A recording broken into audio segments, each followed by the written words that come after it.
Hello আমার মিষ্টি বন্ধুরা, কোথায় গেলে তোমরা সবাই? এসো এসো, আমরা একটু সবাই মিলে গল্প করি। দেখো এখানে আমার ছেলে, আমার মা সবাই যে যার ফোন নিয়ে ব্যস্ত।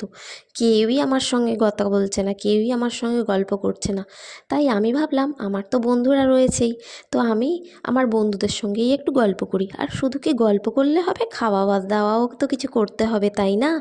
তাই দেখো এদিকে আমি ছোলার ডালটা সিদ্ধ করে রেখেছি। আর ছোলার ডালের মধ্যে যা যা দেওয়া লাগে সেগুলো সব কিছু আমি রেডি করে রেখেছি। আর আজকে আমার মা এসেছে, এখন কিন্তু সন্ধ্যাবেলা, তাই সন্ধ্যাবেলা থেকেই তোমাদের সঙ্গে একটু গল্প শুরু করেছি আমি। তো এখন আমি কি কি করি তোমাদের সঙ্গে সেগুলোই শেয়ার করব। তোমাদের সঙ্গে গল্পও করা হবে, তার সঙ্গে সঙ্গে আমার কাজও করা হবে। তো আজকে আমার হাজব্যান্ড যাবে হচ্ছে নাইট ডিউটিতে। তো তার জন্য আমি তো আমার ছেলেকে নিয়ে একা থাকতে পারবো না, তার জন্য আমার মা এসেছে আজকে। আমার মা আজকে আমাদের কাছে থাকবে।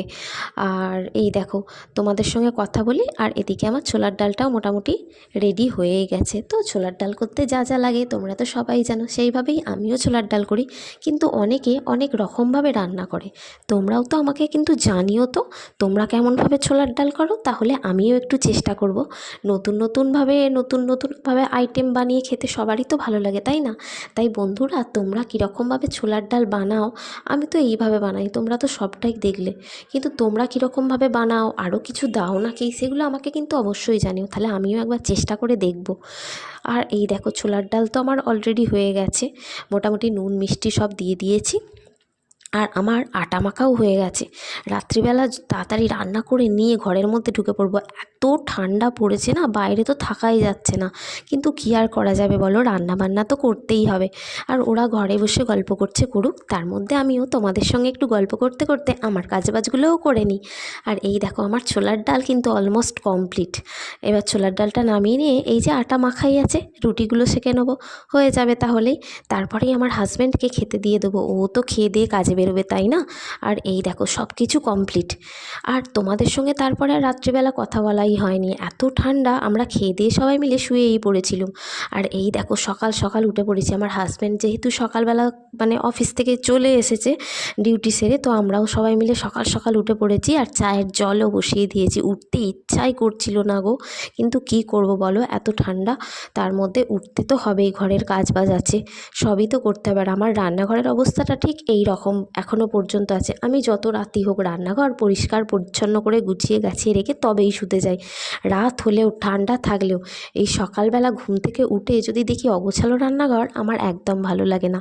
তাই আমি সব কিছু পরিষ্কার করে রেখেই শুতে যাই। আর বাইরের অবস্থাটা দেখো, তোমাদের একটু জানলা দিয়ে দেখাই, পুরো কুয়াশা, পুরো অন্ধকার।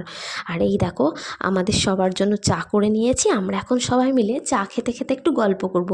এই চা খাওয়ার টাইমটায় বেশ সবাই মিলে থাকলে বসে গল্প করতে করতে চা খাওয়ার মজাটাই আলাদা, তাই না? চা খেতে একা ঠিক ভালো লাগে না। আর আমার হাজব্যান্ড যখন অফিসে থাকে, আমি একা একা মাঝে মধ্যে চাও খাই না, কারণ একা চা খেতে আমার ঠিক ভালো লাগে না।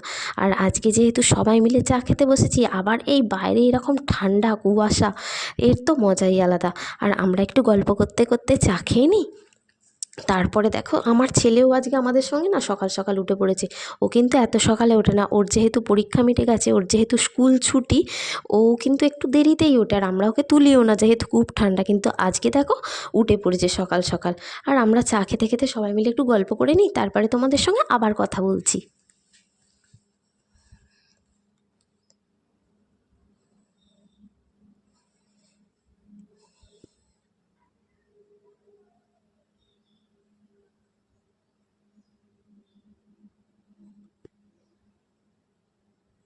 এই দেখো আমাদের চা টা খাওয়া সব কিছু হয়ে গেছে।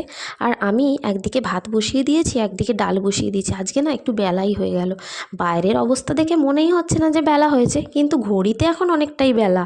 তো যাই হোক, ভাত চাপিয়ে দিয়েছি, একদিকে ডাল চাপিয়ে দিয়েছি।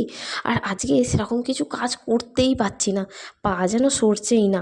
যতটা পারছি করছি, কিছু করার নেই, করতে তো হবেই, তাই না? আর আমার মা এখানে দাঁড়িয়ে দাঁড়িয়ে আমার সঙ্গে কথা বলছে। তো চলো আমিও রান্না বান্না কী কী রান্না করি তোমাদেরকে দেখাবো লাস্টে। তো দেখো ঘরেরও কাজ বাজ আছে, সব কিছুই তো করতে হবে রান্না করতে করতে। তো আপাতত ভাত আর ডালটা চাপিয়েছি, চাপিয়ে এখানে মা আর আমি কথা বলছি। তো তারপর দেখাচ্ছি, চলো কী কী করি আজকে সারা দিন।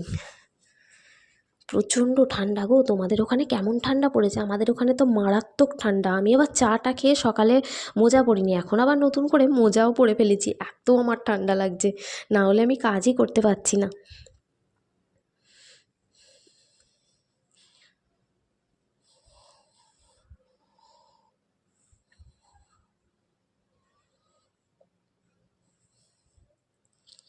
চলো, আমার কী কী রান্না বান্না হয়েছে তোমাদেরকে একটু দেখাই। আমার রান্নাঘরের অবস্থাটা রান্না করার পরে ঠিক এই রকম হয়ে রয়েছে, আবার পরিষ্কার করে নেব যথারীতিভাবে। তো চলো, তোমাদেরকে কী কী রান্না হয়েছে ঝটপট দেখিয়ে নিই। এই যে ডিম আর আলু দিয়ে একটু মাখা মাখা মতো করে তরকারি করেছি আজকে। আর এটাতে কিন্তু একটু মশলাপাতি দেওয়া, আর এটাতে মশলা কম দিয়ে, মানে একটু মশলাপাতি ছাড়া আমার ছেলের তুলে রেখেছি। আর এদিকে হচ্ছে মুসুরির ডাল, আর এটা হচ্ছে পাঁপড় ভাজা, ব্যাট পাঁপড় ভাজা। তো এই আজকে রান্না করে উঠতে পেরেছি। আজকে না বললাম বেলা হয়ে গেছে। তো চলো, টাটা।